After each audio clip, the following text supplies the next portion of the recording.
What's up guys, back with another train log and Q&A. Whole week felt good, especially my bench. It's a lift that has improved really well for me recently. It used to be under half my deadlift, for example, back in the day, and unless I suddenly pull 400 kilos, that's not the case anymore.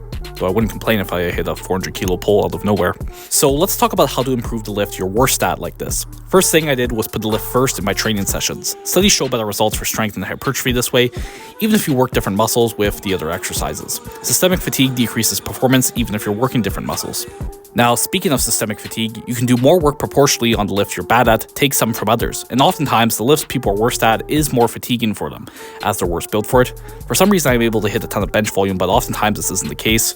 You usually have a longer range of motion on the lift you're worst at, so it can actually help to use less fatiguing variations that limit loading or range of motion, for example Larson press on bench or block pulls on deadlifts. You should also probably be doing more isolation work, relatively speaking. You should always be doing isolation work, but again, people often have longer limbs that makes the lifts they're worst at bad. For example, long femurs on squats, long arms on bench, and so you need more hypertrophy to fill out these limbs. But this also relates to the last point about fatigue. Compounds can be more fatiguing, so more isolation work is needed to ensure your muscles aren't being underworked when you are limited by one body part or just overall fatigue in a compound lift.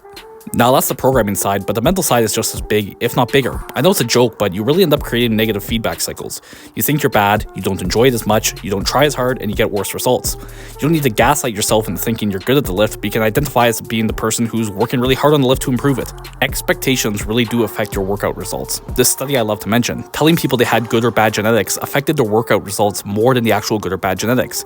If they expected to do good, they did better. If they expected to do bad, they did worse. Anyways, that's it for my training rant of the week. On to the Q&A portion of the video. Comment more questions you have down below.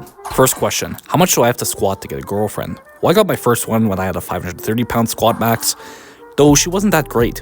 So maybe wait until you're a bit stronger to get an even better one. I'm very happy the one it took me a 345 kilo squat to get currently.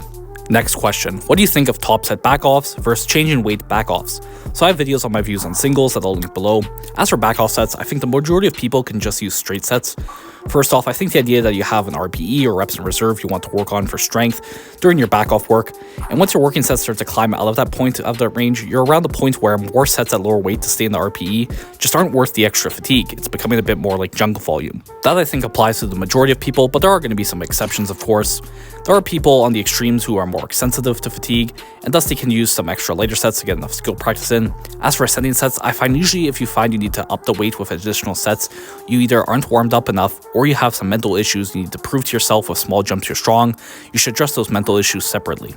Next question, thoughts on bar whip making deadlifts easier as you get stronger? I think this becomes a factor as you get to around a 400-pound deadlift. That's why I noticed it myself. It's why specificity of equipment is so important on deadlifts above all other lifts in my opinion.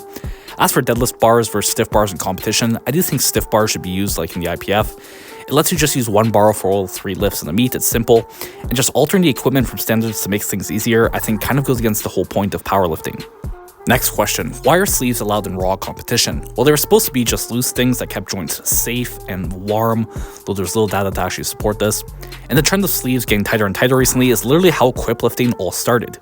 Inzer, the company, realized if they made their singlets more supportive, it would help people lift more weight, and thus more powerlifters would buy them. And then this just started an arms race in powerlifting, basically a cold war, and more supportive equipment came along the way. Similarly, wraps used to be just those light ace bandages, no real support. Again, maybe just a feeling of security and keeping joints warm. Next question, thoughts on wrist straight versus bent for squats? So I do bent wrists. I have a video linked below that goes into the depth on this. The short answer is it lets me drive my elbows into the bar to get tighter. But for some people, having the wrist more straight so the hands are over the bar, and then you can really bend it around your back with your arms actively, increases overall tightness. At the end of the day, the goal is tightness and security on the back. That's what matters. Do whichever feels best for that. Aim for outcomes when it comes with form. So that's basically it for the video guys. Please comment more questions you have below, like and subscribe if you haven't already, and once again, thanks for watching.